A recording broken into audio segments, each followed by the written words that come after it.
Welcome to BigDaddie Sports. I'm your host, BigDaddie. LB Jenkins. We're back with you once again talking about the hot topics and the goings-on in sports. Let's jump right in it. Whose fault is this Jets mess and everything that's going on with Tebow and Sanchez and all the other garbage in New York? Rex Ryan, Tenenbaum. You lied to Tebow. Let's get it right. You lied to Tebow. Tebow, we said 50-50 because everyone's like, how you gonna have a 50% with each quarterback? Everybody, big controversy. You got these two quarterbacks, both of them definitely want to start, and how you gonna have this 50-50? Tebow has had maybe 3 to 5 plays a game. He gets his 1 yard that they put him in for, and that's it. He's throwing the ball 1 yard, he runs 1 yard, and that's it. They have not been using him. He was lied to. It was better for him to choose Jacksonville. Well, Jacksonville didn't really want him, but at the same time, with the Blaine Gabbert sad play, Tebow would have been in. Tebow would have put butts in seats and had Jacksonville selling out crowds as well. I put it all on Tannenbaum. This ain't even on Rex necessarily. It's on Tannenbaum for the sense of like, prime example, Greg McElroy, rookie quarterback, comes out last year. It's the worst locker room I've ever been in. He's still on the team.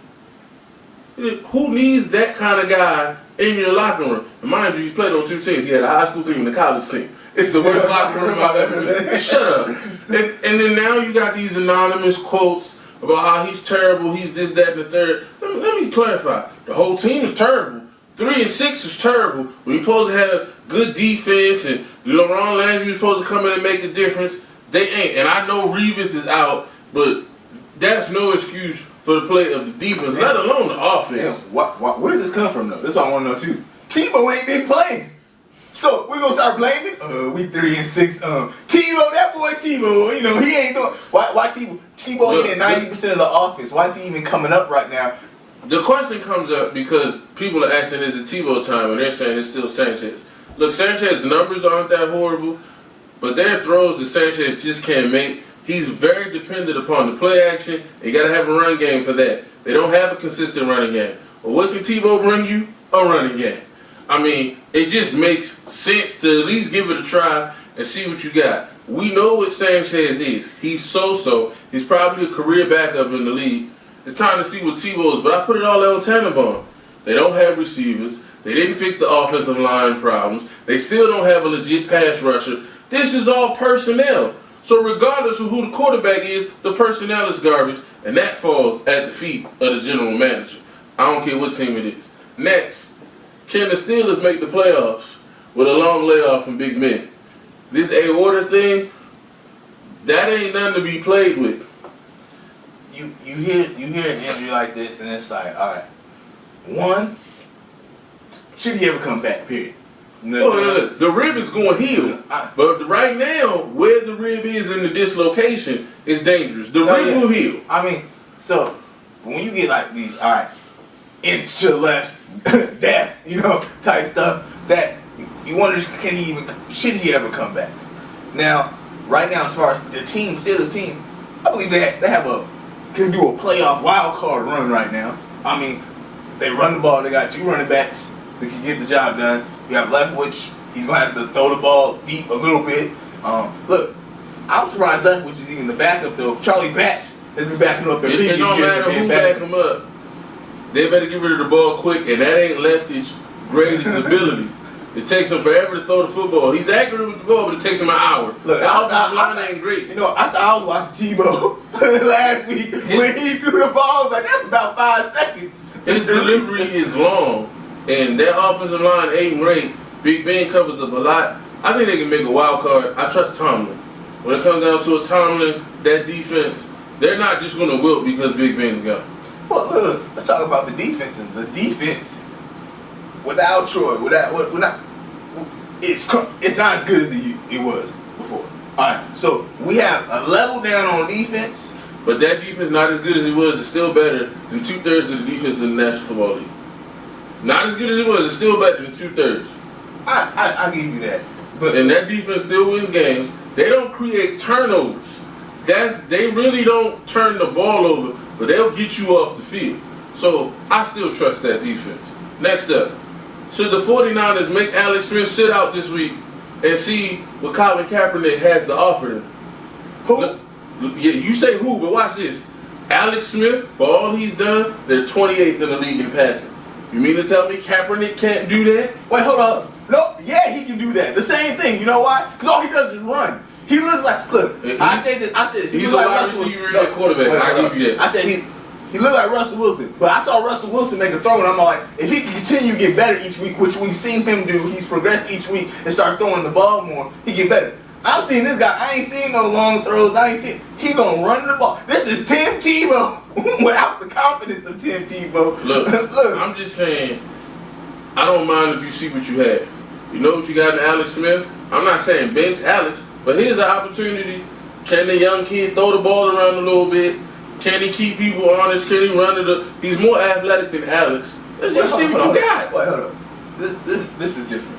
This team right now, go for the division. This team still get a bye week in the playoffs. This team can still do all that. And you like, let's throw the backup in. Just to see. Look, this team ain't perfect. The Giants walked in their house and beat them down. The Giants. The same Giants that got blew out by Cincinnati last week. Look, I'm saying, and again, listen, this season has been up and down with every team. I agree with that, but I'm saying we gonna put the backup in when Seattle's playing as good as they are, and you want the division. You want the division. Seattle ain't gonna win the division for real. Let's be real. You throwing in backup quarterbacks? They can't. We ain't even confident in Alex Smith. We gonna put in the backup. He's a backup for a reason. We don't know that because we've never seen him play. Well, I saw him play last week. Thought he was a running back. That's without preparation. Can we give the kid a week of preparation? Oh man. Look, and your belief in Russell Wilson and his 5'6" self is unwavering. He okay. I'm saying I've seen the man. You got an affinity for short quarterbacks. It was Colt McCoy last season. It's Russell Wilson this year. Look, I seen that man progress. I ain't seen this dude do something. And I'm saying on this season right now, your season ain't over. If your season over, if you were the Jets, I'm like, yeah, throw your backup in. See what you got. Throw all the practice squad, put everybody in. I just wonder, when you're a general manager, you had few opportunities to see what talent you really have in a live game situation. Here's a chance to see. Now, when Alex Smith gets fully healthy, put him back in there. But I'm saying you don't get many chances to see what a guy is. See, that's why I'm seeing what this guy is. Because we got them guy is, and we got Kevin Cole, who didn't pan out to it, see what that guy was in the field. We got Matt Flynn, which Russell Wilson is starting in front of, and Pete Carroll, somebody see something more in him than they see in Matt Flynn. But time out. In the situations they were in, Matt Flynn in Green Bay was pretty good. Kevin Kolb in Philadelphia was pretty good. They went to new situations. We're talking about Kaepernick staying in this situation. So that's apples and oranges. That's a nice try, though. Next up, what's the biggest problem in Kansas City? Hold on, I'm gonna need a minute. No, you don't have a minute. Look, one, get some key defensive players, replace some defensive players, bring some young guys that's gonna bring that defense back. I'm half and half on Castle. I'm half and half on Castle. Because I saw what he can do in New England with the right personnel. He does not have the personnel to get in New England. I give you, he had Randy Moss. And Randy Moss changes everything. But you know what else he had? He had coaching. The offensive coaching in Kansas City is hot garbage. Well, Roman Cornell is a defensive guy. So bring in a solid quarterback coach. Look, Todd Haley wasn't that guy. Look, Todd Haley can coach offense. It just didn't work in Kansas City. Look, personnel-wise, the team is flawed. Dwayne Bowe put up numbers that don't mean nothing because he do it when the team is down 20. He's a good fantasy player. He really is. But in real life, Dwayne Bowe don't show up consistently. He'll make you a good player every now and then, and then when you really need him, oops, I can't get open. Besides Dwayne Bowe, they don't have receivers. They thought Tony Markey was going to be something that's tight end. Not so much. Steve Preston? No. Number 2. Jamal Charles, good running back. The Peyton Hillis signing ain't really worked out with the change of pace thing they trying to do. I just think they need skill positions. And on defense, they okay. They okay. It's more scheme than talent. Exactly. It's more, at the linebacker position, they got Derek Johnson, who can ball. And Tamba Ali is really a DM, but they line him up at back. Tamba Ali is a good, don't get me wrong. But strictly inside linebackers, they need more. And they need help at the corner position, too. They Stanford route, they cut him. He's a starter. And so, again, personnel. These GMs, Scott Pioli was supposed to be, New England West. Not so much. And look, once you get that person, that's what I said. If you get the personnel there, Castle is due. And I think they have a better chance of, instead of cutting Castle, get rid of Castle, bring a good wide receiver in to accompany above. Bring some defensive players in. I think they have. Look, I'm gonna tell you the chance to win to that. Castle look broken. He been hit a lot. He offensive line. I mean, Castle look fragile mentally now. I'm just saying. I don't know. I'm sorry. Anybody's gonna be mentally fragile when you get concussed, and the crowd is cheering that you concussed. That's gonna mess with you when you're like, I put blood and sweat on the field for this city, and they booing and they cheering when I get injured. Hey, everybody get booed every now and again. Kurt Warner. No, he didn't get booed. He got cheered when he got concussed. Kurt Warner didn't got booed before. You gotta be mentally tough enough to come back from stuff. Next up, what the devil is the problem in Arizona? One problem, one word, or two words, or one word. I don't know what it is. Make up your mind. It's the quarterback. Come on, man. They've improved defense. They've improved defense. No, that's hot garbage. The problem is they don't want to spend money on the offensive line. That's the problem. There was some offensive linemen available last year, some guards being grubs, Knicks that went down to Tampa. Y'all need to get some talent on that O-line. O-line is horrendous. If you don't have 3 seconds to read the defense, it don't matter who back there. It don't. You can put Joe Montana behind this line, they get him killed. It's just, the offensive line in Arizona is horrible. The kid from Notre Dame is starting to show flashes, so, they might have a guy on the other side of Fitz, but they need tightening out, and they don't have running back the first. All right, running back, needed. And the pass rush, they need another pass rush. Y'all draft right now. Y'all go get high. Y'all gonna get a high draft pick. But it's O-line. O-line is the Cardinals' number one problem. Cole, if y'all, let's say y'all go with Cole. All right, give him an O-line, give him a running game, and we don't see it. You got Andre Roberts third, you got Floyd second, Larry Fitzgerald, of course, number one. That's decent. You got the defense is stepping up. The defense was keeping you even closer games right now. But that O-line is horrendous. Go get an offensive lineman, get a running back, and then give Cole the chance. Next up, Carolina. I take this. This is easy. You know what Carolina's problem is? They got $80 million in running backs that they don't play, and they need to spend it on defense. That's the problem. It ain't Cam, it ain't Steve Smith, it ain't Brandon LaFell or the other receivers. $80 million in the backfield, and they ain't playing them. What you got? Well, if you don't give them, look, they ain't running plays, and the problem is defensively, defense ain't showing up. Then you get up high, so now Cam has to throw the ball or run on his feet. So Jonathan Stewart, D'Angelo Williams aren't running the ball. Then you in the passing game. Look, then you ain't. Look, LaFell's cool. You need another good receiver on the other side, Steve Smith. No, I'm not arguing Steve Smith's been getting shut down. He only got 1 touchdown for this season because people were double teaming. They know where the ball is going. They know where the ball is going. But it helped if you could go play action. If you could get the people out of cover 2, and they come down because they got to defend the run game, but we don't establish the run from jump. Look, remember a couple weeks ago? They got 4th and 2. They didn't have running back on the field. Look, I mean, they were spread out. They don't think about running the ball. You spread out like that, right? No, I got the defensive scheme right here. Double team Steve Smith. QB spy on Cam Newton. Defense stop. Offense stop. And nobody else gets open. I mean, I like Cam. I think Cam has great upside.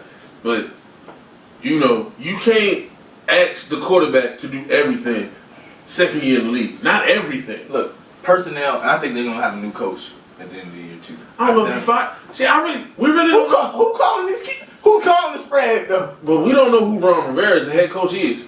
After a season and a half, I mean, I'm not saying I like the guy. I'm just saying, do you really know what he is?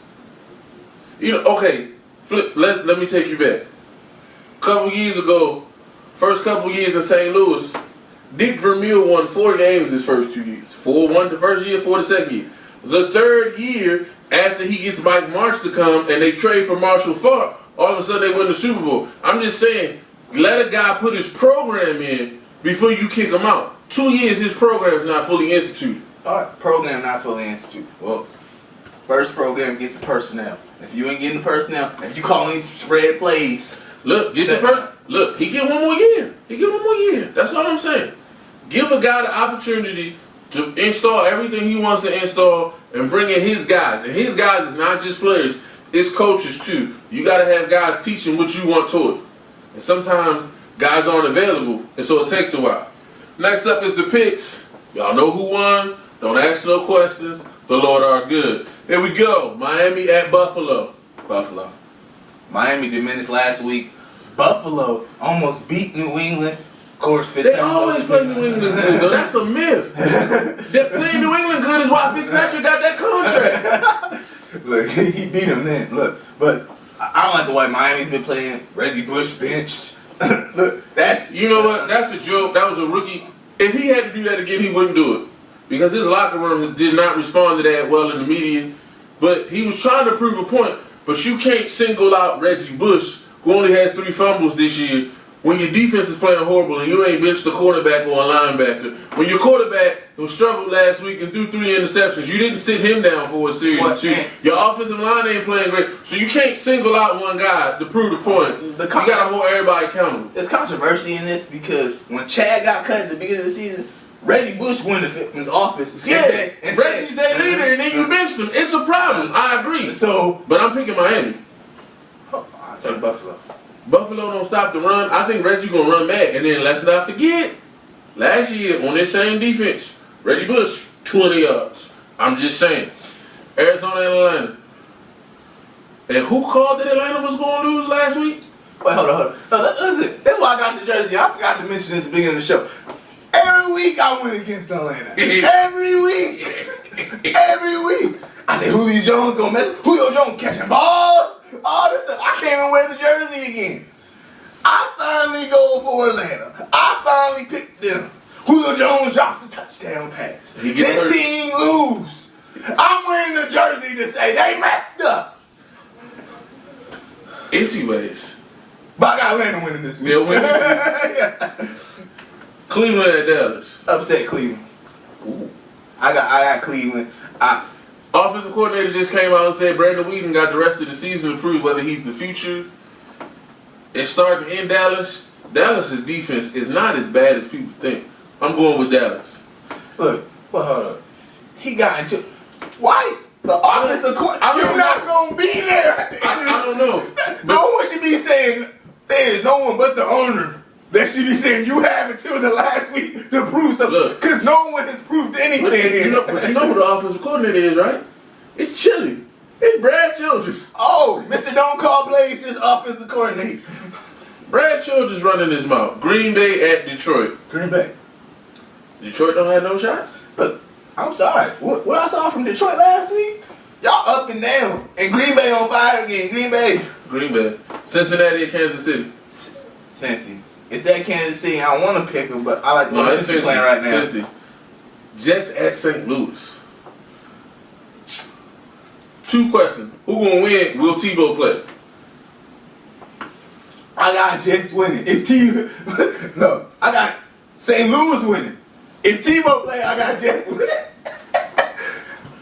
I'm gonna take the Louis because I'm taking St. Louis. I'm taking St. Louis, but I'll take the loss. If Tebow play, Jets are gonna win.